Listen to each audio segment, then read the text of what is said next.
and worry and anxiety and all those states that we are trying to get out of. And so that's one half of it. But then when you let go and open up and clear the contraction, then fluidity immediately starts up again, and the energy untwists itself, and it starts to flow somewhere. It's Excellent. just like a bottleneck, or a little whirlpool in a stream. So then the energy starts to move, and then suddenly you feel very positive and creative and inspired and curious, and you want to move forward, and all the stuff that you were so afraid of before turns into its opposite thing. Mm-hmm.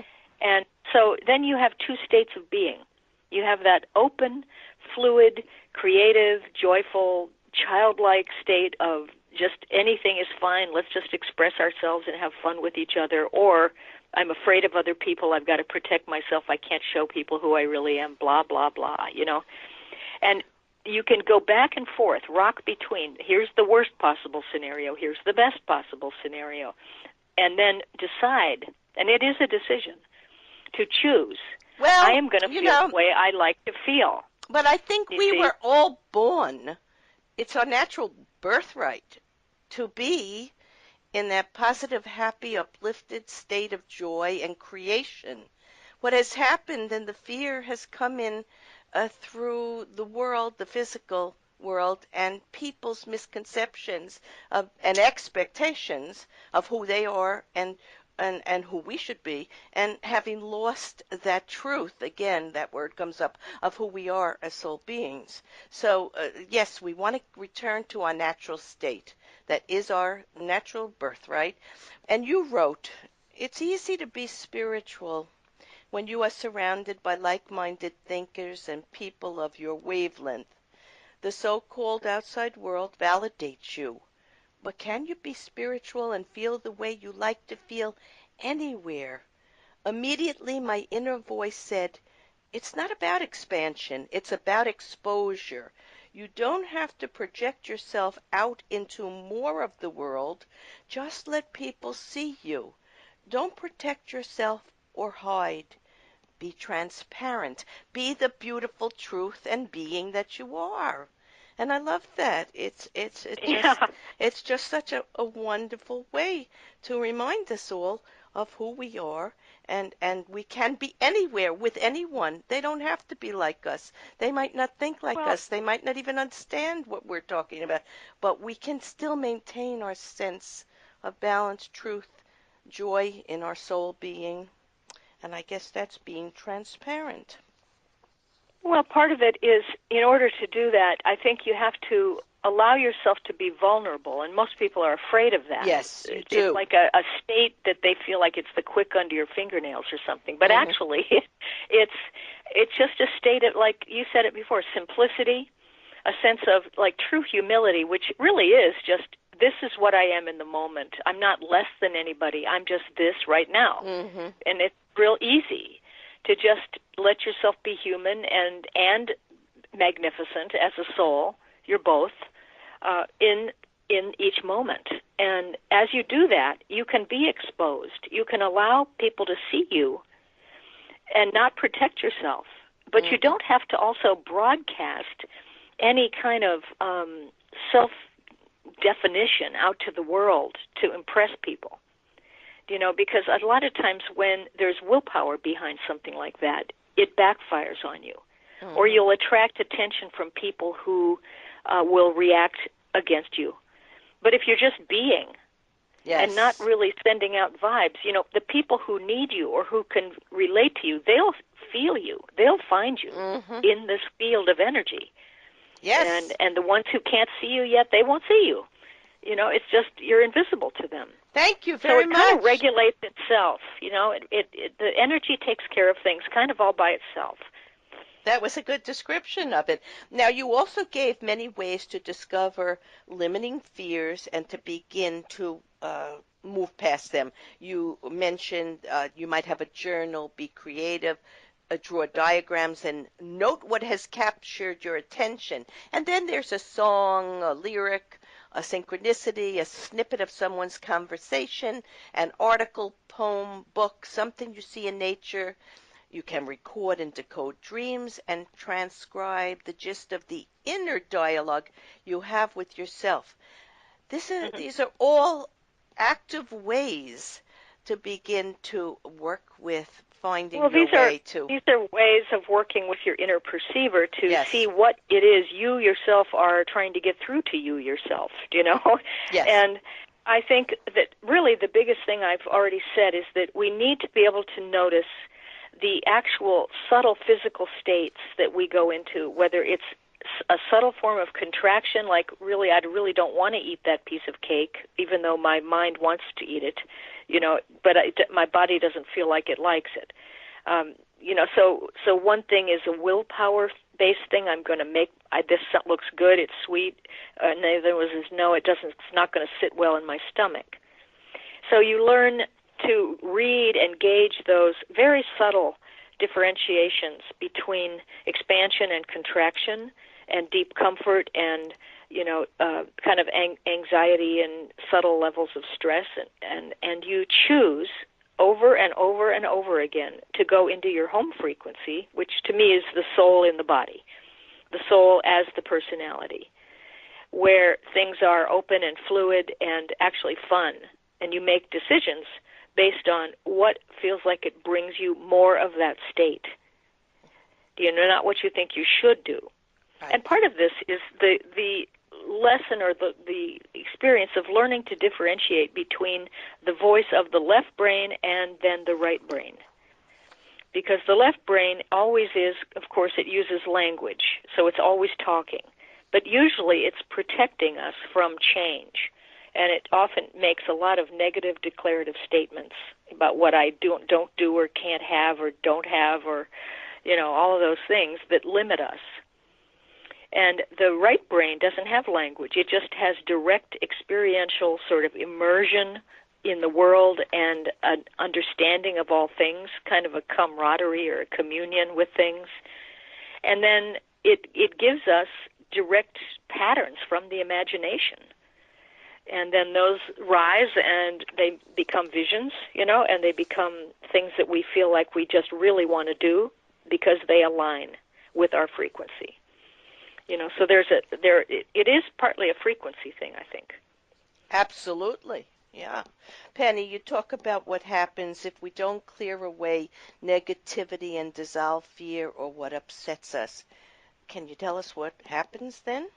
I think that, you know, I've been calling it the opaque reality, is the kind of negative reality that we've been used to and that we live in, as opposed to the transparent reality where everything is, you know, everybody can know anything, you know, and it's all there. It's all free. Just open up to it, you know, and there's no big rules in the outside world because there are principles of the way energy and consciousness work on the inside world that are regulating everything anyway. And if you just relax, it'll regulate you. You know, and your whole life. Let's talk about that for a minute. Relax. You know, very often people will say to someone, you go to a doctor or you'll go for physical therapy or something along those lines, or to a gym, and they'll say, relax. But for many people, that's not an easy thing to do.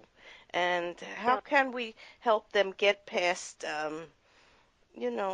distracting themselves with addictive substances or behaviors that are hurtful, or fragmenting their awareness by trying to do a million things in front of them, and being afraid of authority figures and acting overwhelmed. So how does one start to find a state of being relaxed? Well, I think you mentioned a couple of the things that cause us to not be relaxed, and you know, and part of that is projecting your consciousness ahead too far, like being ahead of yourself, and then feeling like you have to rush to get there, you know, like you're not in the present moment. And so when you project your attention ahead of yourself, actually your body and consciousness have to speed up and go into hyperdrive. When you stay in the present moment, the irony is that things seem to slow down, but everything happens faster. You get synchronicities, you get sort of magic, you know, things are real easy, they're frictionless, and they happen with fewer snags, almost no snags. So that's one thing. And then the distraction level that we have today of of being so fragmented among our phones and iPads Yes. and gadgets and appointments, and then people texting to change appointment and then change the appointment again and change the appointment again. It's like, oh my God, Right. uh, and so that kind of fragmentation, and I think not really ever getting quiet enough to actually enter the right brain where the intuition resides. So Right. staying addicted to the left brain, and that kind of, it's a brainwave. It's beta brainwaves that are, very short and fast and jaggedy in a way. You're right. They're the left brain fear modality at work that we're moving away from. So what would you like readers of Transparency to take away with them after reading the book? I'd like them to know that transparency is actually their normal state, and that when they have the trust to let go and open up into who they really are and all of who they are, their life is going to get much easier and, more successful. And that's what everybody achieving wants. Things. Yeah, that's what they Yeah, want. I mean, and it's sort of the natural thing. And then, of course, also I want them to know, and I've put some stuff in the back of the book on that reality is going to change when people are no longer caught up in control, which would be either domination and narcissism or victimization, which is also a method of controlling reality. When you're not focusing on trying to control everything so that you can feel safe, and you realize that you're safe anyway, that we're eternal souls. Yes. And we can just stay and trust the flow.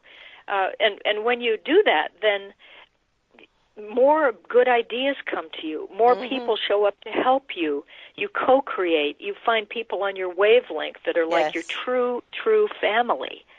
Things that we've been craving. People think that there's an outside world and that we have to get love from the outside world and get agreement and, validation. But no, there's no outside world. It's within us. It's always been there. It's all us. Right. Yeah, but even the environment around us is ourself. Yes. And so to not separate from that outer world and realize that everything is coming from everyone for all of us, because we're all connected. So and helping beautifully each said. other. Yeah. So beautifully, beautifully said. I want to thank you, Penney Peirce, for your truthful, well-defined ability to clearly define the shift of awareness and of consciousness, time and space, invisible energy and matter, and all that defines us as both spiritual and physical beings who are on the precipice of knowing life in its infinite wisdom and wonderment. The time is now, and reading Transparency will aid readers in moving forward into life as it can be lived, beyond past, present, and future, beyond linear thinking, into the one moment of unified consciousness. For more information and to purchase this truly mind, body, soul enabling book, go to pennypeirce.com. In summarizing today's episode of Healing from Within, we have taken a look at the awakening process, the transformation of humans as they move from the information age to the intuition age and gather a clearer view of who they are and what life can be when we engage in interacting with all forces of life in a compassionate, kind, and empowering, truthful way to benefit all and not separate ourselves from each other and the universal source that fuels and encourages creativity and progress in all human and divine matters. As Penny wrote, most of us live in opaque bodies in an opaque world. We do not see through to what's real and are rarely seen for who we truly are. We are resigned to an old, slow kind of perception in what's becoming a painfully dense or opaque reality. Think how much of our time, energy, and resources are spent on self-protection and defense, keeping secrets, lying, hiding, and living by outmoded mores. Think how much misunderstanding and waste result from the belief that we live in a destructive, inimical world instead of an evolving, compassionate one. Penny and I would have you know that beyond